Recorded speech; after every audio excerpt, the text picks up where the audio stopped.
രാവിലെ അവിടുന്നു പട്ടേരിപ്പാടിന്റെ വാതം ചികിത്സിക്കാൻ പോകുന്നു.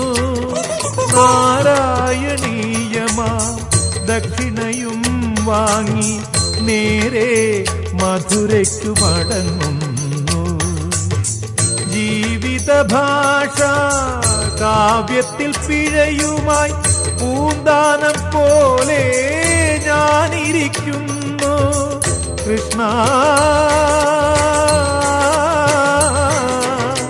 തോറ്റു ഞാൻ ഭഗവാനെ.